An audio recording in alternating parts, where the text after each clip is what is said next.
And here's my message for today. Now, I don't hear in your conversations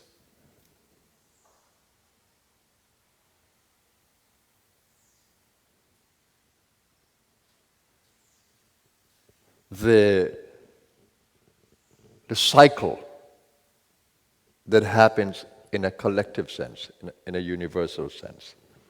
You know, we have our own cycle, as it were, that I speak about all the time, that the consciousness has involved itself in matter, in steps that we call chakras. And then the energy that created that involution, the Kundalini energy, of course, Prakriti, she stores her infinite energy at the root. So at the root center in you, the Mooladhara, which means root support. Mool, root, Adhara, support. She stores the energy there in fullness. And the crown is a place of infinite consciousness where the sport is understood, experienced. So the crown is always there in infinite consciousness. It sustains the whole play. It is the field in which the play happens. So she has created the Kundalini energy, the divine energy. She has created this play by involving herself in matter, contracting her consciousness at every stage.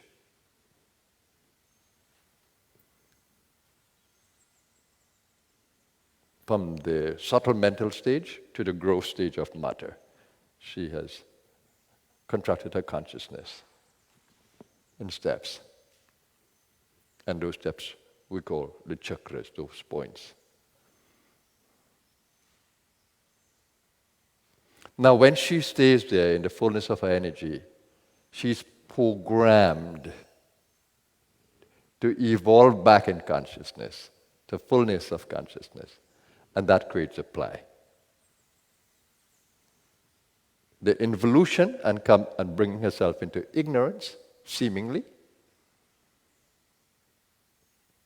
and then the evolution that unwraps the veils of consciousness. So that's a cycle from tamas, the guna, the quality of Prakriti that holds us down. So that's a cycle that moves from tamas to sattva, the light, and then beyond the light, which is infinite consciousness.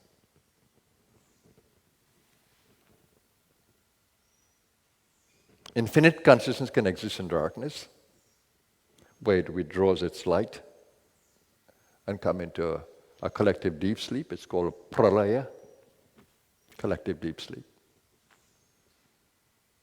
And it can manifest its light and create a waking or conscious universe.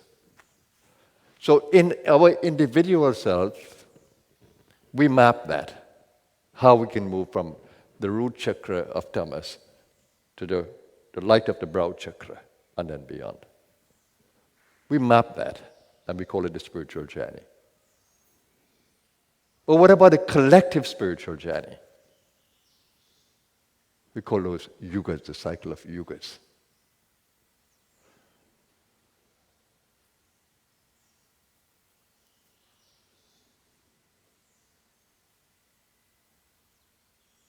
So there's a cycle for the yugas too, moving from tamas, yuga, collective consciousness, to infinite consciousness back again. Sattva. So where are we now in a collective sense? I'm sure you might want to know that. Yet I don't see that conversation from you. The collective play.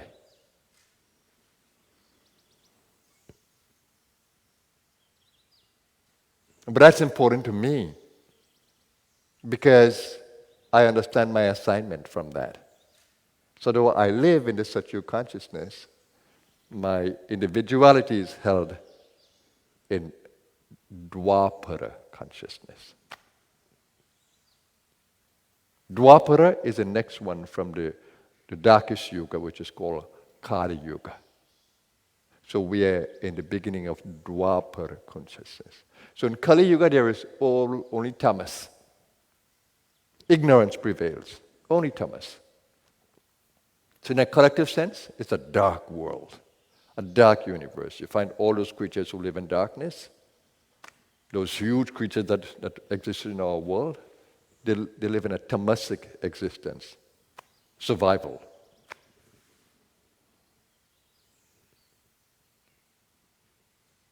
But the divine holds the whole play. It holds this play of ignorance to light. And then when Dwapara emerged in the cycle of yugas, when Dwapara emerged, there's Rajas and Tamas. But Sattva gives the quality of evolution. So there's a little bit of Sattva. What is Sattva? Light, wisdom, love, kindness. What is Rajas? Ego. What is Rajas? Movement, activity. Ego creates that. Desires, intentions, will. So in this yuga, tamas prevails, which is ignorance in the world. Have you seen how slow it has been to come into the industrial age? And now we see heavy industries across the world, rajas, but driven by tamas, selfishness, unkindness.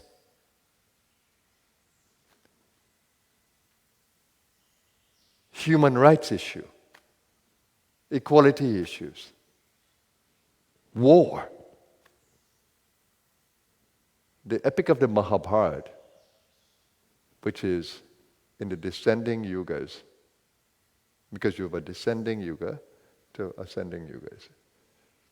In the last descending yugas, the Dwapara Yuga was the yuga of Krishna in the stories, in the epics. War. Mahabharata was a great war. And there they're moving down from the sattvic quality and getting more and more ignorant. So the whole civilization that was created by Krishna, the Yadavas, they were destroyed because Kali Yuga had to start. And in the epics, there's a beauty of how Kali Yuga started.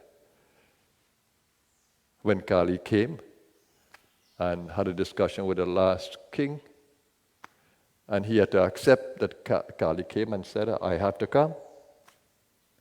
And when the last king realized that Kali had to come, they negotiated in the story the places that Kali can go. The places of vice. All the places of vice. And darkness. So that's a story. So that was the descending. Now we are in the ascending yugas. So we move from the dark yuga of Kali to now, with a little more sattvic quality, which creates the evolution, the yuga of Dwapara. So now you can see why there's so much ignorance in the world. We think we know the brain. All of medical science, except the emerging doctors who are more wise, they only believe in the body. And the body is not the reality. The body is the apparent reality, not the true reality, the phantom reality. So medical science is slow because of you guys to come into the energy and holistic sense, but we still have those schools in the world that are emerging, the Chinese medicine, the natural medicine, the functional medicine, holistic medicine. They're all alternatives. We call them alternative. Though holistic should be the mainstream, and it will be the mainstream as we advance in the yugas. So now you see how Maya, how Prakriti has hold us in that bind, that the yugas can only happen as they happen, by natural force. So we can't enlighten our minds just like that. We have to follow the course of the yugas. So it's a karmic play. Some of us, because of our past deeds and what we have done in past lives, can go higher than the collective yuga. Some of us can live in Satyuga. The few of us, can live completely in Satyuga, whilst in this Dwapara Yuga. They are in Sattvic consciousness only. And you see them. They're in the souls that are full of brightness and light, despite all the conditions. Christ was like that. Despite all the dark conditions of his time, he manifested only light. And you see it in souls like Mandela, Martin Luther King, and other righteous souls that we don't even know of. They live in the light, whilst in a collective play of darkness. So I don't expect that all this knowledge of the light will come to people so easy. They have to go through these yugas individually and also manage with a collective yuga of darkness. So don't think this is a world of sattva and trusting everybody and listening to everything and believing in everything. No, please don't. Please don't. Listen to only the souls who are in sattvic consciousness, equality consciousness, noble, kind, charitable. Those are the souls who live in the light and evolving light. So you guys are always in my thoughts, because I'm living in a dark yuga and I have to work with a dark yuga. But how come the yuga are not in your thoughts? You blame everyone else around you for the darkness. You complain about everything, and you complain about your own struggle inside, which is part of the play. Instead of looking for the light and holding the thread of light, the sattva, and growing with it, and looking for all those places of sattva in the collective space, and staying with the sattvic quality. No. The rajas ego comes in, driven by tamas, I want to say, with the dark qualities. The greed, the lust, the self-praise, self-righteousness, the trampling on others without seeing it. And we get caught in all the rajasic and tamasic qualities that the yuga promotes.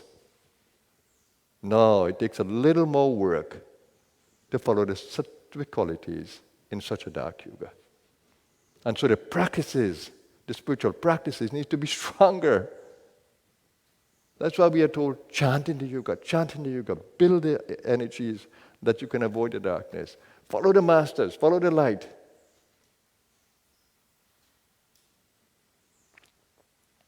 Meditate so you can cleanse the darkness continuously. Stay with the discipline, stay with the self-discipline, and protect yourself from the darkness. That's why we pray with the masters. Om Sahana Bhavatu.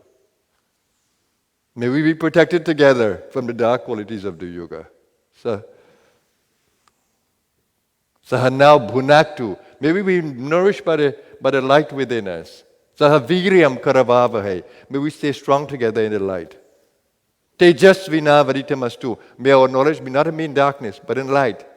May our knowledge be full of light. Tejas. And Mahavid Vishavahai. May we stay in oneness with the light, despite the play of tamas. That's what that prayer says.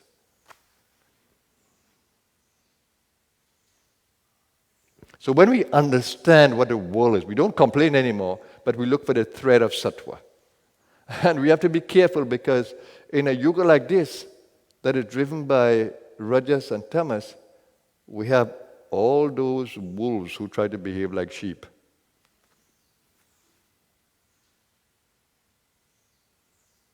So be careful in how you even follow spiritual teachers. They don't want to tell you what to do, take your money away, and appear to be kind and to be charitable and everything. You see it on the internet. They advertise something beautiful to go for, and then they put you on a membership that they take money from you all the time, or they collect all of your information. And they are wolves in sheep clothing, doing some humanitarian work, but by and large, they are selfish.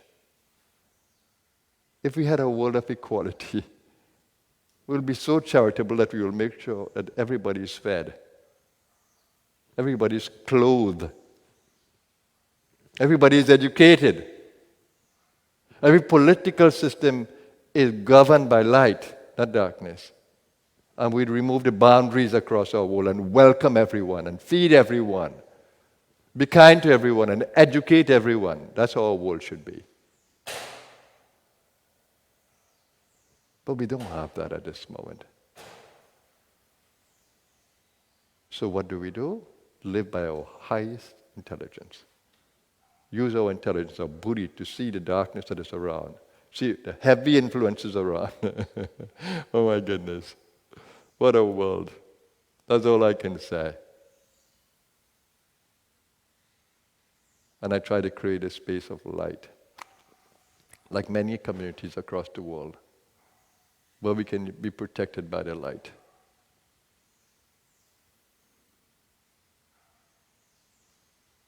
We need this.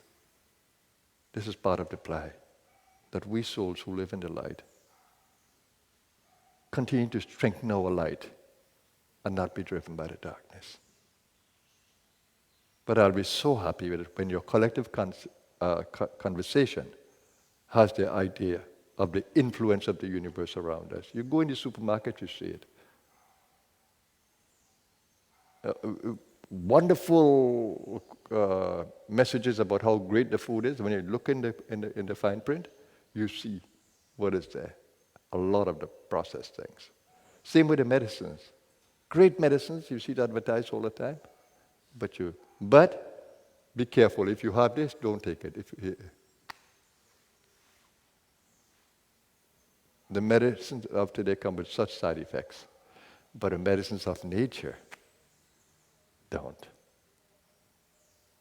The divine has placed all the medicines you need, all the food you eat, right in the plant world.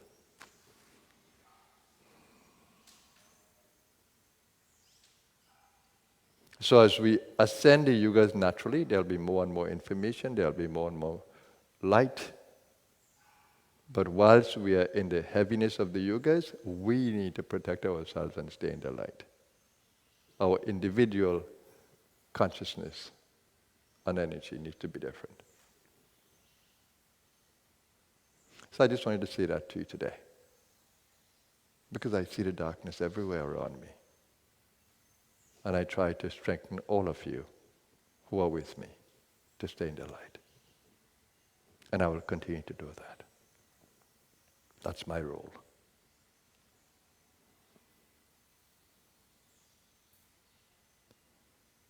So I just want to honor all those souls who helped to pull us out of the darkness and protect us.